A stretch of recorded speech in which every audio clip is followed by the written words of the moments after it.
Muito bem, estamos iniciando o quarto trimestre, que será maravilhoso. Olha só o nosso tema: corpo, alma e espírito, a restauração integral do ser humano para chegar à estatura completa de Cristo. Nós temos aqui as 13 aulas desse trimestre e a nossa primeira lição está com este título: Homem, Corpo, Alma e Espírito, para que a gente possa compreender bem, porque o ser humano é um ser complexo. O ser humano é um ser que nós devemos tratá-lo na sua totalidade, para que a gente possa ajudar, a gente possa trazer a melhor instrução e também, né, para que haja o elevo espiritual, o entendimento. Então, o ser humano é constituído, olha só, o texto áureo aqui já deixa bem claro, diz assim, ó: e o mesmo Deus de paz vos santifique em tudo, e todo o vosso espírito e alma e corpo sejam plenamente conservados e irrepreensíveis para a vinda de nosso Senhor Jesus Cristo. 1 Tessalonicenses capítulo 5, versículo 23. Então deixa claro: corpo, alma e espírito. Deus nos fez corpo, alma e espírito para glorificá-lo eternamente com todo o nosso ser. A leitura bíblica em classe se encontra em Gênesis capítulo 1, do versículo 26 ao 28, depois capítulo 2, versículo 7, versículo 18 e versículos 21 ao 23. A introdução é: Deus criou o homem de forma especial, com um propósito especial, como um ato de coroamento de sua criação, e fez isso de maneira sublime e distinta em relação a todos os demais seres viventes. Nós vamos observar então, né, que quando ele ele está criando, criou a terra, criou todas as coisas, ele diz: produza a terra a partir da qual foram criados os animais. Então isso é muito interessante deixar destacado. E disse Deus: produz a terra alma vivente, conforme a sua espécie, gado, répteis, bestas, feras da terra, conforme a sua espécie. E assim foi.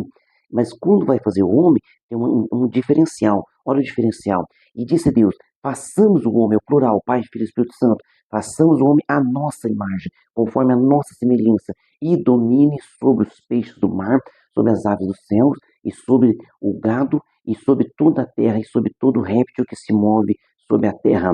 Então, olha que distinção maravilhosa aqui nós já temos no Gênesis, né? Então nós vamos ver que do pó da terra, pelo sopro de Deus pelo sopro de Deus em suas narizes.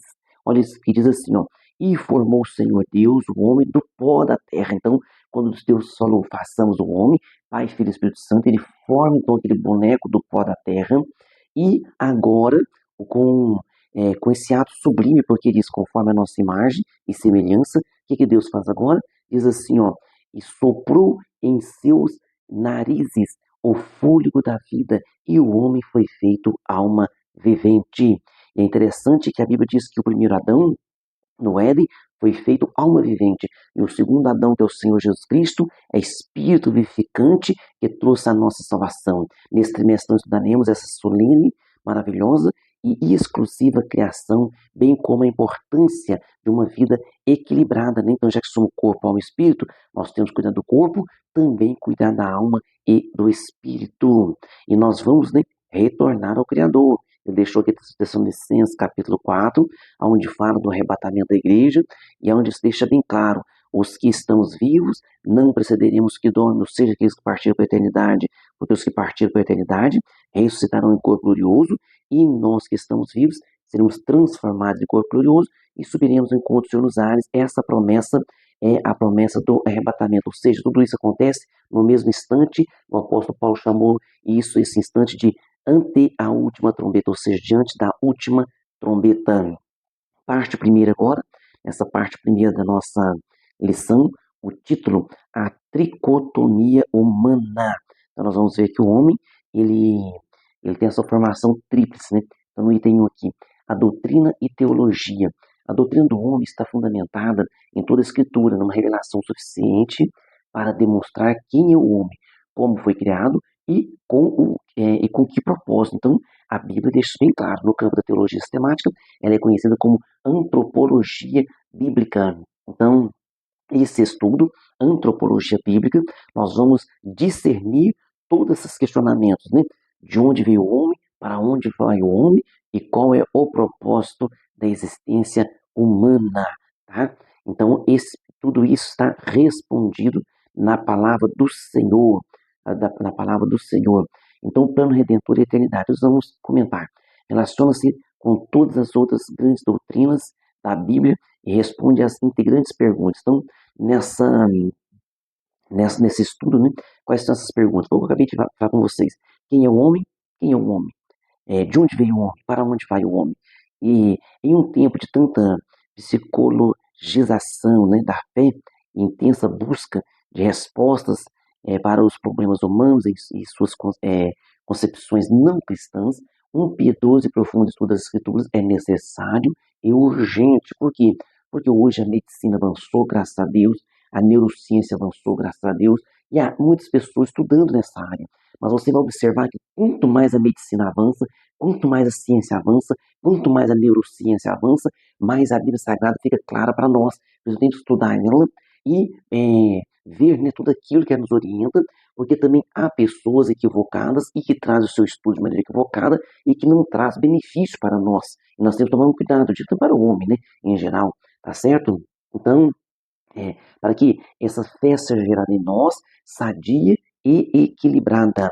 No item 2 aqui, a tríplice natureza. A teologia utiliza o termo tricotomia para tratar da tríplice constituição do ser humano, corpo, alma e espírito. Essas três substâncias ou componentes do homem são descritos tanto no Antigo Testamento como no Novo Testamento. Então, tanto no Novo Testamento como no Velho Testamento é descrito corpo, alma e espírito. Então, você vai ver aqui, Deuteronômio vai dizer, então somente guarda-te a ti mesmo e guarda bem a tua alma. Então, está falando alma.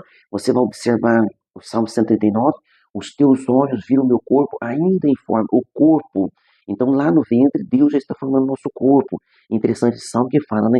E no teu livro todas essas coisas foram escritas, as quais iam sendo dia a dia formadas, quando ainda nenhuma delas havia. Está falando que da onisciência de Deus. Deus sabe tudo na nossa vida, e durante toda a nossa vida ele tenta nos dar o quê? O encaminhamento, mas o homem tem que ter esse discernimento e crer e abrir o seu coração.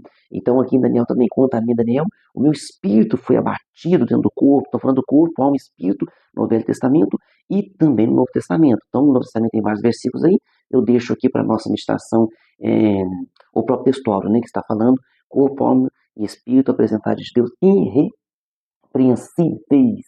O propósito de Jesus Cristo, Filho de Deus encarnado, plenamente homem, o próprio Jesus Cristo, né, Filho de Deus encarnado, plenamente homem, plenamente Deus, possui essa constituição. Então, nosso Deus, ele, estando aqui na Terra, nasceu da jovem Maria, 100% homem, continuava 100% Deus. O apóstolo Paulo deixa bem claro, não teve como usurpação ser igual a Deus, não usou a sua deidade. Mas Jesus Cristo, tanto é que ele deixa claro, né, quando ele ressuscita e ele chega perto dos apóstolos e diz, né, um espírito não tem corpo e ossos, então o corpo glorioso nosso, você veja bem que ele é um corpo glorioso, né, mas que na nossa constituição agora, esse corpo nosso é falível, ele envelhece e morre, mas o novo corpo, que é o corpo glorioso que Jesus ressuscitou, esse corpo ele será imortal.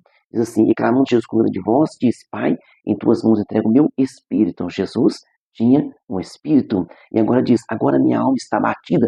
Então Jesus tinha alma abatida, porque estava próximo da sua morte. E aqui em Lucas diz, vede as minhas mãos, os meus pés, que sou eu mesmo, tocai e vede, pois um espírito não tem carne, nem osso, como vedes que eu tenho. Quando Jesus aparece aos seus discípulos, alguns duvidaram, né? Tomé não estava presente, então Tomé diz, só vou ver, só vou crer se eu vir. Jesus chega perto dele e manda que ele toque o corpo de Jesus. Olha que coisa maravilhosa.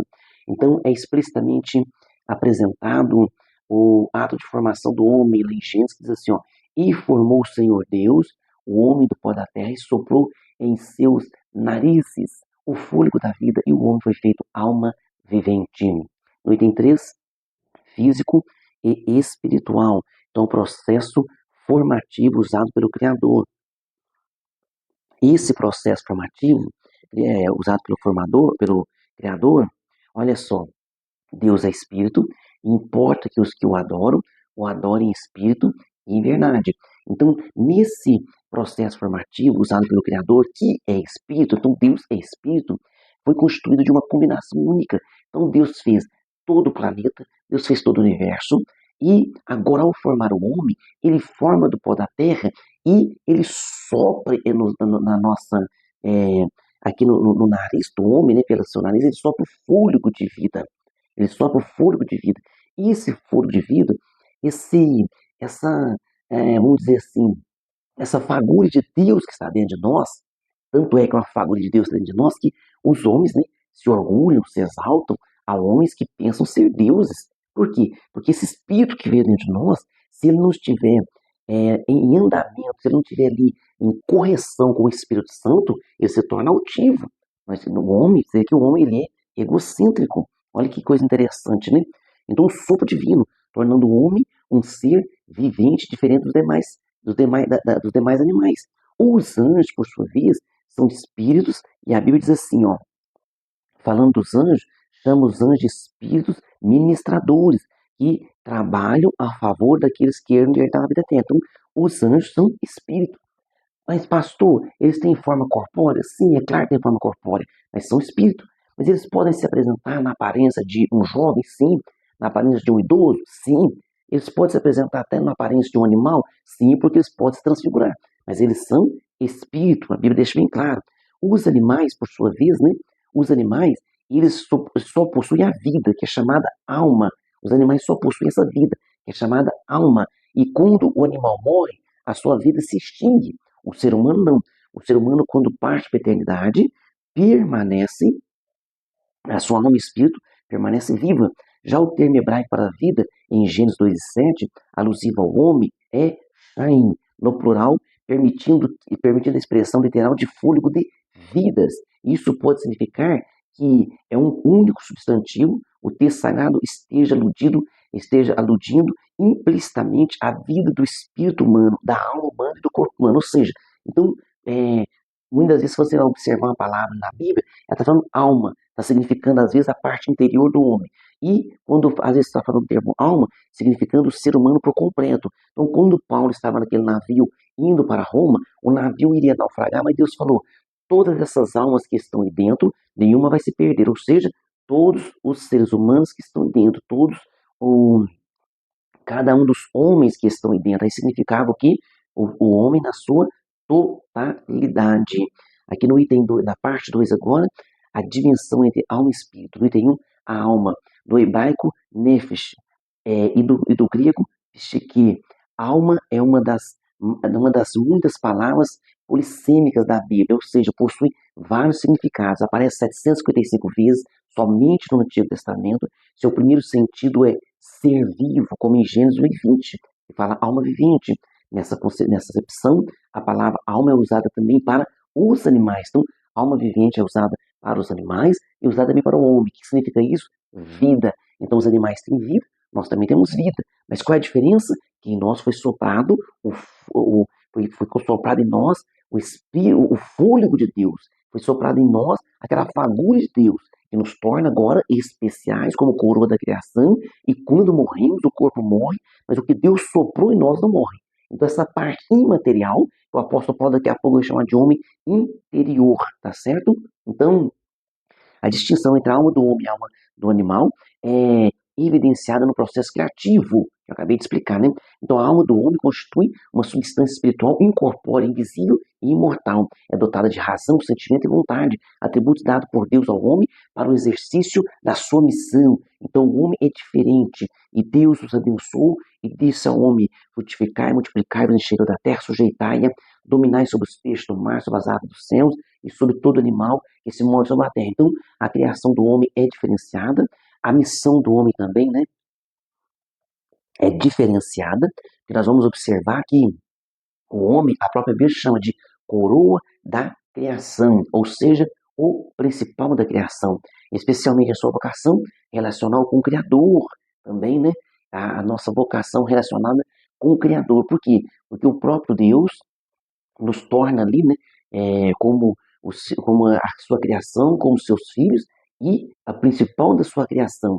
Isso, aliás, decorre do fato de o homem ser um ser pessoal criado por Deus. Então, no item 2 aqui, o espírito do hebraico, rosh, e do grego, pneuma. O espírito do homem provém de Deus e constitui provém de Deus, né? E constitui sua principal dimensão. E por meio dele que mantemos nossa comunhão com o Criador, o Pai dos Espíritos. A Bíblia fala que nosso Deus é o Pai dos Espíritos e o adoramos junto com a alma e inseparável dela, compõe a parte material do ser humano. É o homem interior. Então, é chamado de homem interior. Isso é interessante nós guardarmos, por quê?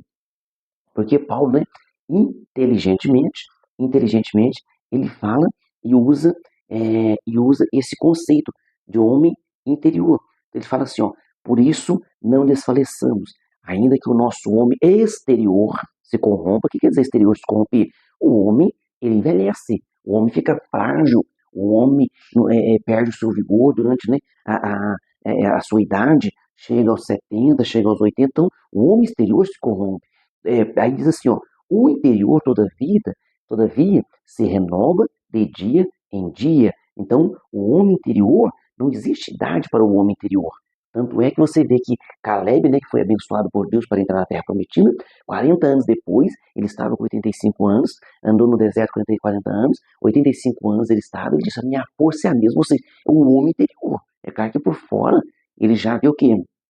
O homem exterior dele já havia um cansaço, mas o interior estava novinho. Como está o seu homem interior, né? Como está a sua vida interior? Quando fala homem, é vida interior, né? Não quer dizer homem e mulher, mas vida interior. Vamos analisar aqui um parecer aqui do saudoso Antônio Gilberto, né? Que foi um grande estudioso da Bíblia Sagrada. Então vamos ver o comentário que ele diz aqui na Bíblia, na sua Bíblia aqui de comentários. Ele fala assim, ó, à luz das Escrituras, o Espírito é a fonte da vida recebida de Deus. O Espírito usa e transmite essa vida à alma, que por sua vez a expressa por meio do corpo, utilizando os seus sentidos físicos para explorar o mundo exterior e dele receber as necessárias impressões. Então, a alma, né? É claro que os sentimentos, a sede das emoções nossas, que é a alma, ela vai trazer todo esse sentimento através do corpo, através dos 5 sentidos que nós temos no nosso corpo, tá certo? Então agora nós vamos para a última parte da lição, a interação das 3 dimensões, a interação entre elas, a interação de cada uma delas. Primeiro, o corpo, afeto e somatização. O corpo, no grego, soma, é a parte material do ser humano, por meio do qual comumente manifestamos os atributos da alma e do espírito. Então, empregando o vocábulo coração, que do hebraico é lembe e do grego é cardia, uma das principais palavras que o Antigo e o Novo Testamento usam como sinônimos de alma. Então, muitas vezes o nome de alma é o coração, ou seja, o ser interior, tá? O ser interior. Salomão bem identificou essa interação ao afirmar, olha como que Salomão, ele deixa claro, porque hoje com o avanço da neurociência, é muito explicado que o jeito da pessoa ser, a vida da pessoa bem-humorada, a vida que a pessoa de alto astral, isso aí ajuda na imunidade e ajuda o que também? A vencer, né, as enfermidades. Mas olha o que a Bíblia fala já há muitos anos atrás, ó. Fala assim, o coração alegre formoseia o rosto, Provérbios 15:13. O coração, é, o coração com saúde é a vida da carne, Provérbios 14:30. O coração alegre serve de bom remédio, vírgula, mas o espírito abatido virá secar os ossos, ou seja, que a pessoa só vive triste, só vive reclamando, pessimista demais, a enfermidade aumenta, não tem como. Derruba a imunidade. Identificados como doenças hoje, né, identificados como doenças psicossomáticas a partir do século XX. Muitos problemas físicos decorrem de crise da alma e também do espírito, inclusive pecados. Então também nós temos que entender isso, que também o pecado também pode gerar enfermidade. Não podemos confundir, espiritualizar tudo e qualquer enfermidade, né? Ah, caiu enfermo, tem pecado. Ah, tá enfermo, tem pecado. Então cuidado com isso, tá bom? Mas assim, nós temos que saber tratar e ajudar as pessoas. O nosso intuito aqui é só de ajudar. No item 2, o equilíbrio de saúde. Da mesma forma que o corpo padece por causa de disfunções, né, da alma e do espírito, isso também sofre por problema do corpo, é claro, problemas naturais ou não, tá? Naturais ou não, porque o corpo naturalmente ele vai padecer de alguma doença algum dia, porque isso está na natureza adâmica, né? Depois que Adão caiu, então a enfermidade entrou, isso é fato. Agora vamos ver aqui quando nós mesmos produzimos coisas, quando nós podemos produzir doenças para o corpo, tem que ele citar a língua, inteligentemente, né? A língua é dos membros que mais produzem angústias ao ser humano, e a angústia traz doença sim. Então tem o nefasto poder de contaminar a pessoa por inteiro. Olha o que Tiago fala. Tiago dá uma aula sobre isso, né? Tiago diz assim: a língua também é um fogo, como muitos de iniquidade. A língua está posta entre os membros e contamina todo o corpo, e inflama o curso da natureza e é inflamada pelo inferno. Olha que palavra dura, né? Então, isso aí nos traz o quê? Nos traz essa orientação. Cuidado, é o provérbio falando: o que guarda a boca e a língua, guarda das angústias a sua alma. Então, quem guarda a boca, quem guarda a língua, guarda de angústias a sua própria alma. Então, quanto mais falar, quanto mais reclamar, quanto mais com a língua, né? Ficar até mesmo falando mal das pessoas, porque o nosso cérebro, a neurociência explica isso, quando você está falando mal de alguém, o cérebro não tem aquele entendimento, o cérebro pensa que você está se martirizando a si mesmo. Por isso que a Bíblia fala do perdão. Perdão é vida, perdão é tudo. Amém?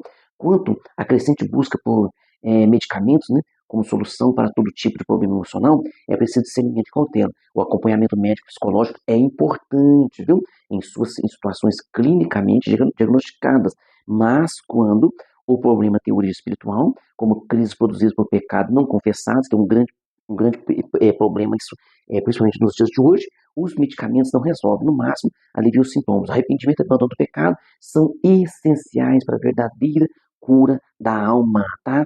Então, é um comentário muito interessante e muito feliz aqui do autor desta revista. Conclusão: uma correta compreensão espiritual acerca do homem, de sua constituição e propósito é fundamental para uma vida cristã equilibrada. Mesmo as almas mais piedosas não encontram verdadeira paz e alegria senão em Deus, o seu Criador, pois a alegria do Senhor é a nossa força. Ele citou aqui Neemias 8:10. Amém? Vamos para nossas perguntas. Como é conhecida a doutrina do homem no campo da teologia sistemática? É conhecida como antropologia bíblica. Pergunta 2. Aqui perguntas milenares a doutrina do homem responde? Perguntas milenares, né? Quem é o homem? De onde veio e para onde vai? Pergunta 3. Qual o significado de tricotomia? Tricotomia trata-se da tríplice constituição do ser humano: corpo, alma e espírito. Pergunta 4. Qual a distinção entre a alma dos animais e a alma do homem? Então, a distinção entre a alma dos animais e a alma do homem é evidenciada no processo criativo, porque os animais brotaram da terra, porque Deus deu essa ordem ao homem. Deus disse: façamos o homem à nossa imagem, conforme a nossa semelhança. Fez ele também da terra, mas soprou nele o que? Essa fagulha de Deus vem em nós como sopro divino, pneuma. Pergunta 5. Como conceituar espírito? Do hebraico, rosh, e do grego, pneuma. O espírito do homem provém de Deus e constitui sua principal dimensão, e por meio dele que mantemos nossa comunhão com o Criador, o Pai dos Espíritos, e o adoramos. Então, a pessoa que está afastada de Deus, o seu espírito está dentro dele gemendo, porque dentro de todo ser humano tem algo que tem sede de Deus, que é justamente esse espírito soprado por Deus. Então, durante todo esse trimestre, nesse estudo maravilhoso, e espero que vocês continuem acompanhando conosco e nos ajudem a divulgar este trabalho. Deus abençoe você e sua família, e até a próxima aula.